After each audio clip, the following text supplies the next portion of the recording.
इस टेक जुगाड़ में हम आपको व्हाट्सएप से रिलेटेड एक ट्रिक बताने वाले हैं। अब क्या है कि व्हाट्सएप पे लॉक लगाने के कई सारे तरीके हैं, व्हाट्सएप की किसी चैट के ऊपर लॉक लगाने के भी कई सारे तरीके हैं, बट इस टेक जुगाड़ में हम आपको बताएंगे कि किसी एक स्पेसिफिक मैसेज को अगर आप लॉक करके भेजना चाहते हो ताकि सिर्फ वही इंसान उस मैसेज को खोल पाए जिसके पास उस लॉक की हो, वो तरीका क्या है वो हम आपको बता रहे हैं इस वीडियो में। बट वो जानने से पहले आप प्लीज़ हमें सब्सक्राइब करो, बेल आइकन को press करो to get all our notifications on YouTube, subscribe to us on YouTube and definitely like and follow us on Facebook and Instagram। तो देखो, अब अगर आपने किसी को भी एक WhatsApp मैसेज भेजा है, आप उसको टाइप करके यूजली भेज देते हो। अब वो फ़ोन अगर किसी और के हाथ में हो तो ऑब्वियसली वो भी वो मैसेज पढ़ पाएगा। बट इस केस में क्या है कि आप एक बार अपना मैसेज लिख लें तो उसको आप कट करके पेस्ट करें एक वेबसाइट पे जिसका नाम मैं आपको बता रहा हूँ। आप उस मैसेज को इमीडिएटली सेंड नहीं करेंगे, आप पहले जाएं अपने फ़ोन के ब्राउज़र में। ब्राउज़र में जाने के बाद वहाँ पे आप टाइप करें PrivNote, PRIVNOTE। तो privnote.com पे जाके आप इस मैसेज को टाइप डाउन कर दो। अब इस मैसेज को वहाँ पे पेस्ट करने के बाद या टाइप डाउन करने के बाद आपके पास नीचे ऑप्शन आ जाएगा टू शो मोर ऑप्शंस। वहाँ पे शो मोर ऑप्शंस में जाके आपको एक मैनुअल पासवर्ड डालना पड़ेगा।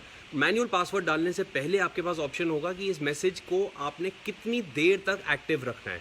या तो आप इमीडिएटली उस मैसेज को डिलीट करवा सकते हैं कि जैसे ही आपने वो मैसेज जिसको भेजा है, जैसे ही वो इंसान उसको पढ़ ले, वो इमीडिएटली मैसेज जो है वो सेल्फ डिस्ट्रक्ट हो जाएगा। या 1 घंटे के बाद, 24 घंटे के बाद, 7 दिन के बाद या 30 दिन के बाद, ये सारे ऑप्शंस आपके पास है कितने समय के बाद उस मैसेज को आप डिस्ट्रक्ट करवाना चाहते हैं। मेरे केस में मैंने इसको इमीडिएटली डिस्ट्रॉय करवाने का ऑप्शन यूज़ किया है और इसके साथ मैं अब एक पासवर्ड डाल रहा हूँ इस पर। ये पासवर्ड मुझे रिसीवर को देना होगा ताकि वो इस मैसेज को एक्सेस कर सके। पासवर्ड मैंने डाल दिया और उसके बाद अब इस मैसेज को मैं जनरेट कर रहा हूँ। मैसेज को जनरेट करने में क्या होगा, एक लिंक बन के आ जाएगा। अब वो लिंक जो है बस उसको मुझे कॉपी करना है और उस लिंक को जाके अब मैं पेस्ट करके भेज दूंगा टू द रिसीवर। अब वो जो मैसेज है वो एज इज़ नहीं जाएगा रिसीवर को, वो लिंक बन के जाएगा।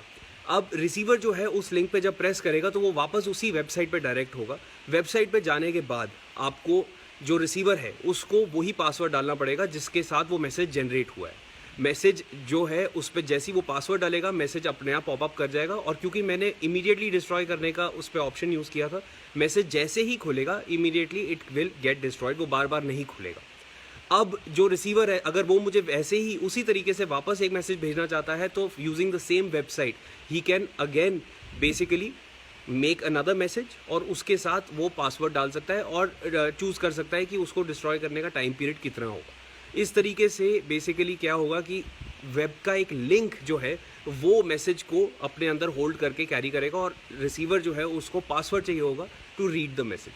अब ये बहुत ही एक सिंपल सा तरीका है जिससे कि किसी और के हाथ में अगर फ़ोन आ भी जाए तो उसको सिर्फ एक वेब लिंक दिखेगा और वेब लिंक अगर उसने खोल भी दिया तो उसको समझ में नहीं आएगा कि मैं अब इसके आगे मैसेज को कैसे पढूं या ये वेब लिंक मुझे कहाँ ले जा रहा है। इस तरीके से जो मैसेज है वो टोटली सिक्योर होगा and at the same time you don't need any third party app for this. ये एक वेबसाइट है, वेबसाइट पे जाके आप आराम से कर सकते हो और ये जो लिंक है इसको आप डेस्कटॉप से भी जनरेट करके अपने व्हाट्सएप पे भेज सकते हो। तो व्हाट्सएप अगर आप पहले डेस्कटॉप वर्जन यूज़ कर रहे हो या फ़ोन पे यूज़ कर रहे हो, either way you can make the most of this tech jugaad. ये टेक जुगाड़ आपको कैसा लगा हमें डेफिनेटली कमेंट सेक्शन में बताओ। और इसके अलावा व्हाट्सएप से रिलेटेड या कोई भी और टेक्नोलॉजी से रिलेटेड अगर आप टेक जुगाड़ जानना चाहते हो then please leave us comments under this video and we will get back to you.